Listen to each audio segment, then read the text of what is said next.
Cumprimento a todos com a paz do Senhor. Amém. Queridos, é uma alegria estar com vocês nessa noite. Faço das palavras da minha esposa as minhas palavras. É muito bom chegar neste lugar para juntos adorarmos a Deus. De fato, há uma atmosfera diferente e é isso que nos impulsiona a nos reunirmos, a nos congregarmos para adorar e bendizer ao nome do Senhor. É uma alegria, Sinto-me honrado por estar abrindo esta série de palestras que serão realizadas durante o ano de 2022. Há algum tempo não temos vindo aqui, embora fizemos muitas promessas, Pastor Benedito? Muitas promessas, mas não vínhamos, e hoje Deus nos concede a alegria de estar com vocês, não pagando a promessa, que a promessa ainda está de pé, mas com a alegria de poder, junto com vocês, adorarmos a Deus, certo?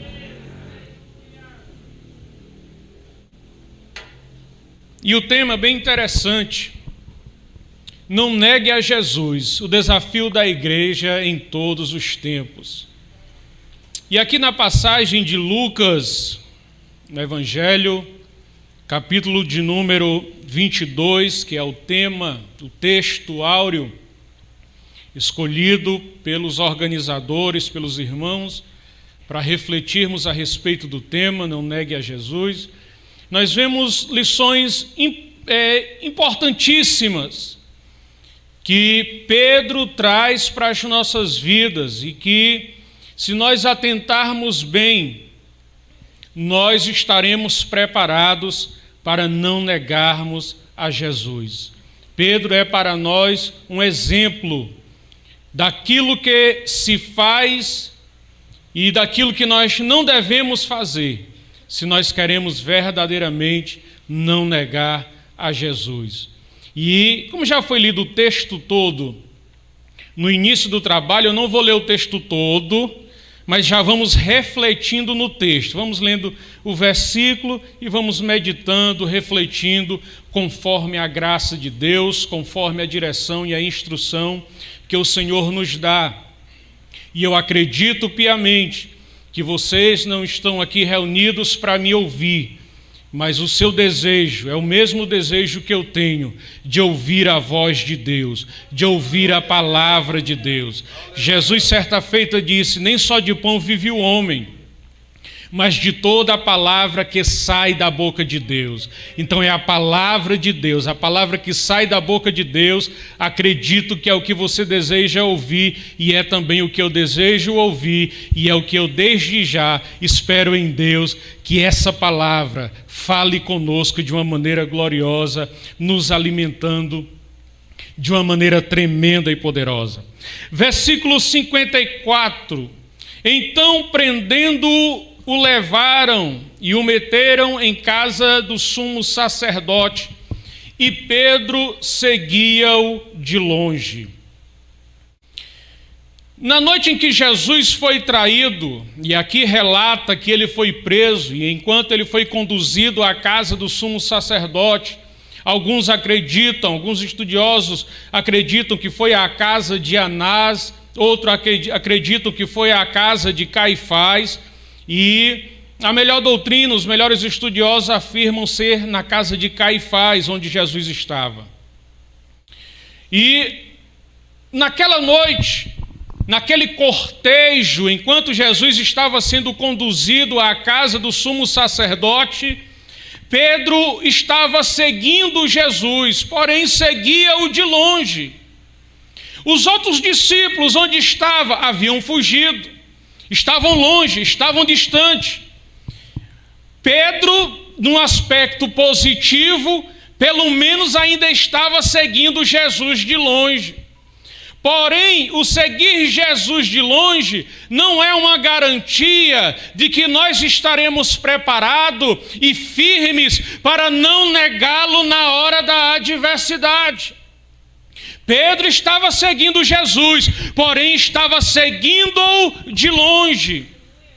E nós temos que tomar cuidado, Porque às vezes a gente pode olhar aqui para esse contexto e dizer, os outros discípulos abandonaram Jesus, deram as costas para Jesus, mas Pedro estava seguindo Jesus de longe. E talvez no nosso contexto a gente pode olhar e dizer assim, irmãos, o problema é aqueles que estão dando as costas para Jesus. Eu estou seguindo Jesus, está certo, você está seguindo, eu também estou seguindo, mas como nós estamos seguindo? Estamos seguindo Jesus da maneira que é para seguir, ou estamos seguindo Jesus de longe? Os outros discípulos o haviam abandonado, assim como o mundo abandona e dá as costas para Jesus. Pedro estava seguindo a Jesus, porém Pedro estava seguindo Jesus de longe, e nós temos que tomar cuidado para não estarmos seguindo Jesus de longe, porque seguir Jesus de longe é uma vantagem, porém no dia da adversidade nós não teremos firmeza para não negar a Jesus. Estar aqui dentro da igreja é uma vantagem, vir aos cultos é uma vantagem, é melhor do que não vir, mas muitas vezes vir à igreja é seguir Jesus de longe. Porque certa vez Jesus pregando ao público que ali estava lhe ouvindo, Jesus disse, bem profetizou Isaías acerca de vós, esse povo me honra com os lábios, mas o coração está longe de mim. E às vezes nós estamos seguindo Jesus de longe, estamos honrando e adorando-o com os nossos lábios, estamos cantando e adorando-o com as nossas mãos, mas o nosso coração está distante de Deus. Nós estamos seguindo Jesus de longe muitas vezes, e isso é um perigo. É uma vantagem em relação àqueles que o abandonam, é claro que é uma vantagem, porém não é suficiente. Nós precisamos seguir Jesus do jeito que Jesus quer que nós o sigamos. Porque naquela noite Pedro não podia. Por que era que Pedro estava seguindo Jesus de longe? Porque ele não podia chegar perto. Ele não podia se aproximar de Jesus. Por quê? E por que ele não podia? Porque se ele fosse se expor naquela situação, Pedro também seria preso. Então ele preferiu ficar na zona de conforto. Vou assistir de longe, vou assistir à distância, vou vê-lo, não vou abandonar, mas também não vou ficar perto, vou ficar assistindo aqui de longe, acompanhando-o de longe. Todavia, o seguir a Cristo não é dessa forma, não é de longe. Jesus, uma vez ensinando os seus discípulos, ele diz, quem quer vir após mim, negue-se a si mesmo, tome a cada dia a sua cruz e me siga. Muitas vezes nós estamos seguindo Jesus de longe porque nós preferimos a zona de conforto, nós preferimos seguir Jesus de longe para que as pessoas não fiquem zombando de nós, para que as pessoas não fiquem chamando de glória a Deus e de aleluia, para que as pessoas não venham nos ridicularizar pela nossa fé, e queremos ficar naquela zona de conforto, acompanhando Jesus de longe. Todavia Jesus disse, quem quer seguir a mim mesmo, quem quer vir após mim, tome a cada dia a sua cruz e me siga. Sabe o que é tomar a cruz? É sofrer por amor a Cristo, é você não negar a Jesus em momento algum da sua vida, é você passar pelas aflições,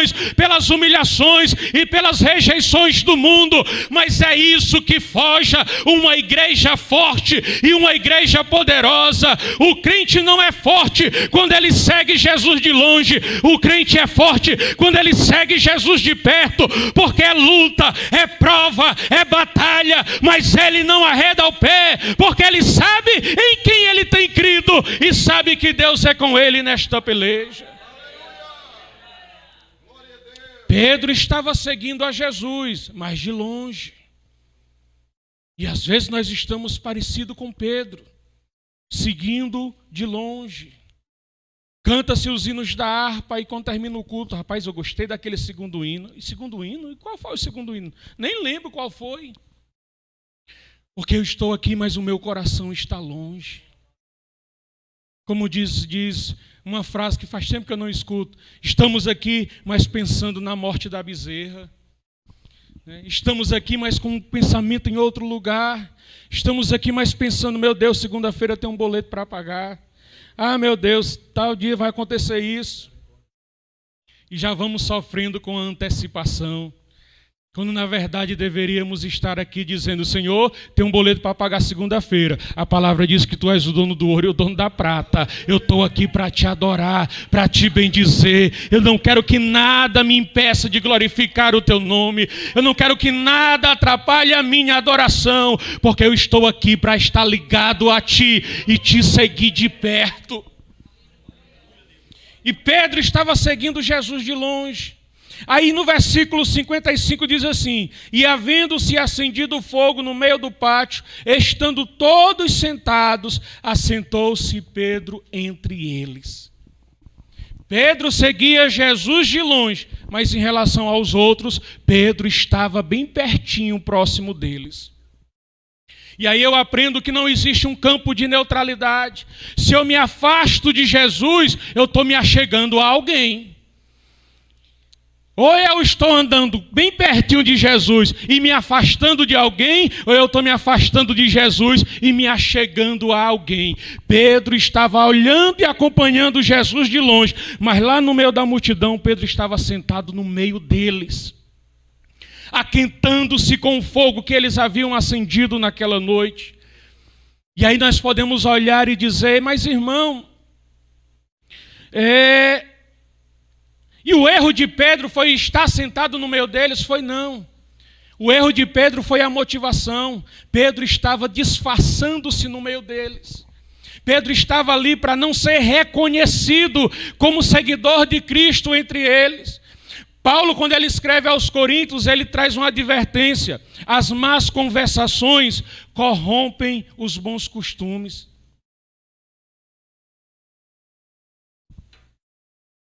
Se não me falha a memória, na tradução atualizada, esse texto vai dizer: as más companhias corrompem os bons costumes. Muitas vezes estamos seguindo Jesus de longe, mas estamos nos aquentando próximo a pessoas e usufruindo de momentos com pessoas, aproximado a elas, e estamos esquecendo de que nós não podemos nos camuflar entre eles, porque não tem como nós sermos mais igual ao mundo, não tem mais como parecermos com o mundo, não tem mais como andarmos igual ao mundo, porque agora uma luz está acesa dentro de nós, e onde nós chegarmos, essa luz vai denunciar e vai dizer: ele é diferente, ela é diferente. Mas o grande problema de Pedro não era estar no meio das pessoas, porque é diferente do que se pregou em alguns séculos em que o cristianismo, quando se tornou a igreja predominante no Império Romano, e quando na Idade Média foram criados os mosteiros, os monastérios, e ali a igreja, e ali os que se propunham a servir a Deus dentro daquela visão cristã, naquele contexto católico, apostólico, romano, que queria servir a Cristo, tinha que ir para os mosteiros, isolar-se do mundo, viver distante das pessoas e viver lá, enclausurado, sem ter contato com a sociedade de um modo em geral. Nessa mesma linha de raciocínio, alguns do movimento da Reforma Protestante, como algumas linhagens do movimento puritano, seguiu esse mesmo viés ideológico, porém criando vilarejos em que só estavam ali crentes, só trabalhava crente, só podia estar ali crentes, e eles não podiam se envolver com o restante da sociedade, está no meio da sociedade. E aí eles viviam ali enclausurados entre eles, ali no seu vilarejo, e o trabalho era só crente, tudo era só crente, todo mundo lá era cristão, professavam a mesma fé. Porém, quando nós vamos para a Bíblia, nós encontramos um Cristo ensinando diferente. Jesus não nos chamou para dizer: vão para um monastério, enclausurem-se e afastem-se do mundo. Jesus não disse isso, pelo contrário, ele disse: ide por todo mundo. Ele disse: ide por todo mundo e preguem o evangelho a toda criatura. Foi Jesus que disse aos discípulos: eu sou o pastor, vocês são as ovelhas, e eu envio vocês como ovelha no meio dos lobos. Ou seja, eu não tiro vocês do meio do lobo, eu vou mandar vocês lá para o meio dos lobos, mas não temam, que eu sou o bom pastor. Foi Jesus quem disse: brilha a vossa luz nas trevas, que os homens vejam as vossas boas obras e glorifiquem o vosso Pai que está no céu. Sabe onde é que a igreja tem que estar? É no mundo mesmo, mas não usufruindo do fogo que o mundo tem, mas levando o fogo de Deus para que o mundo entenda que há um Cristo vivo que salva, que liberta, que cura e transforma pelo poder da sua palavra. Nós fomos chamados para estar lá. Tanto é que Jesus orou e disse: Pai, lá em João 17, eu te peço, não que os tire do mundo, mas que os livre do mal. Nós estamos aqui para ir no mundo mesmo, é para ir lá, não usufruir do fogo deles, como Pedro estava aquentando-se com o fogo daqueles homens. Nós estamos para ir e levar o fogo de Deus até eles. Estamos não para nos camuflar no meio deles, mas estamos lá para dizer: Jesus Cristo vive e Ele tem um projeto na sua vida. Se nós não formos para o mundo, quem irá? Quem poderá trazer uma resposta para o mundo? Quem pode trazer uma solução para o mundo se não for a igreja de Cristo? Então Pedro estava sentado entre eles. O grande problema de Pedro, que ele estava usufruindo do fogo deles e querendo se infiltrar e parecer-se com eles. Isso nós não podemos e nem devemos. Mas devemos estar lá no mundo, lá no seu colégio, lá na universidade, lá no seu trabalho. É lá que Deus quer resplandecer a luz da glória dele na sua vida. É lá que alguém vai olhar e vai dizer: há algo diferente dentro de você. Parece que o mundo não nos observa, mas observa. Parece que o mundo não atenta para nós, mas atenta. Eu lembro que na época eu cursava História na UES. E na sala em que eu estava, haviam mais de 40 alunos. E certa feita, em uma aula, nós entrei em um certo diálogo com um professor a respeito da fé cristã. Ele ateu e eu defendendo a visão bíblica. E aí uma aluna que estava sentada à minha frente se virou e disse assim: você é pastor? E eu disse: não sou pastor, eu sou crente. E ela disse: eu sabia que tinha algo diferente dentro de você. Porque no primeiro dia de aula, quando eu entrei nessa sala, mais de 40 alunos, eu olhei para você e eu disse: o que é que tem na vida desse homem? Há algo diferente nele. Eu não conheço ele, mas tem algo nele que é diferente de todos os outros que estão aqui dentro. O mundo está olhando para você e ele está vendo que há algo diferente dentro de você. Então não negue a Jesus, continue onde você está, mas deixe a luz de Deus brilhar por meio de você. É lá que Deus vai glorificar o nome dele por meio da sua vida. É lá onde ele quer fazer resplandecer a luz.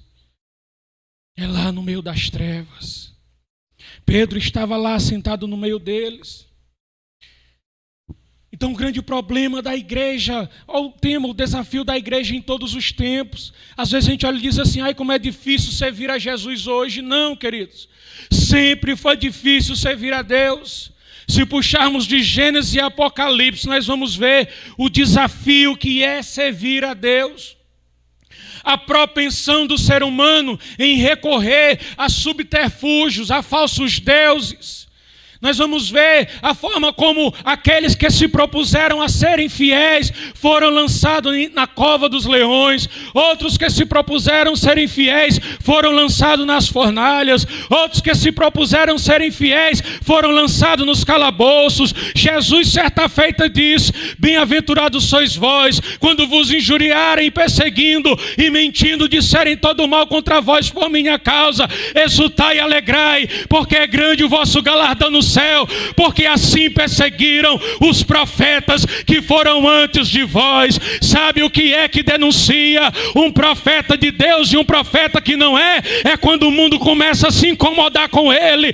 Sabe o que é que denuncia que a igreja é de Cristo e da igreja que não é? É quando o mundo começa a se inquietar com a igreja, porque a igreja de Cristo não foi chamada para andar nos palácios, mas para estar no calabouço. Mas é no calabouço adorando e bendizendo ao Rei da Glória, porque a glória da igreja não é da terra, a glória dela é do céu, e ela guarda a glória do céu.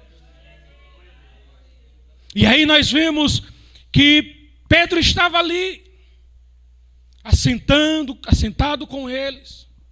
E aí alguém olha para Pedro e diz: olha, tem algo diferente nesse homem.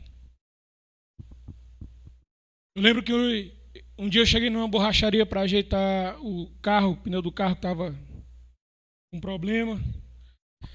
E eu escorado lá, esperando o homem terminar o serviço. E aí chegou uma pessoa lá para também fazer um serviço.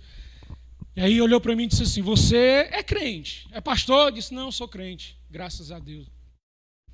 Ele: rapaz, quando eu olhei para você, eu senti uma paz, algo diferente. E o que é isso? Eu pensei logo, esse rapaz só pode ser pastor, porque há uma coisa diferente saindo dele que me traz paz. E eu disse: é Jesus que dá paz. E se você aceitar a Jesus, você vai ter essa paz também.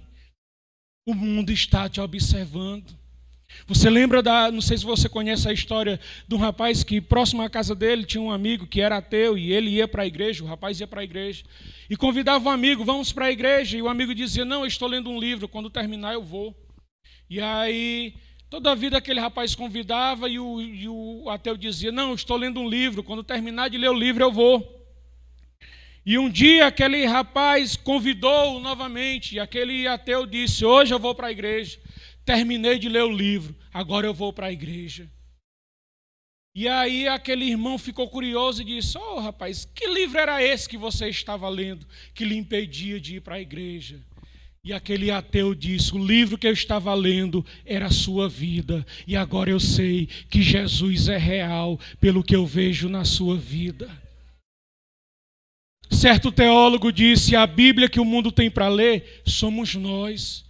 Paulo, escrevendo em outras palavras, ele diz: nós somos carta lida, nós somos carta de Deus para o mundo.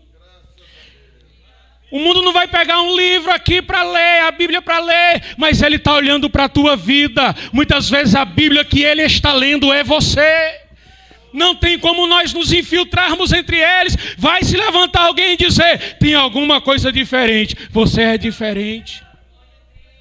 E aí quando disseram com Pedro, uma criada olhou para Pedro e disse, pôs os olhos nele e disse, no versículo 56, este também estava com ele.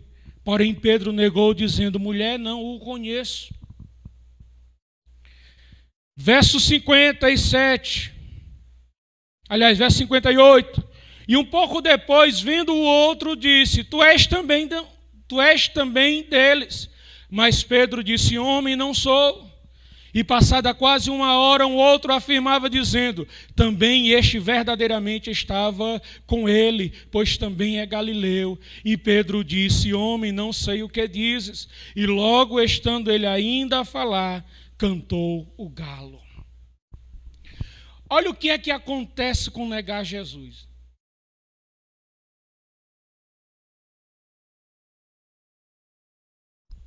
Alguém disse: tu estava com ele. O que foi que Pedro disse? Eu não o conheço.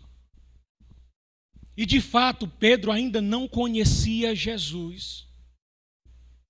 E aqui eu volto àquilo que nós falamos no início, de estarmos seguindo Jesus de longe. E quantas vezes nós estamos na igreja e não conhecemos Jesus? Estamos cantando e adorando e não conhecemos a Jesus. Aceitamos a Cristo, mas ainda não conhecemos Jesus.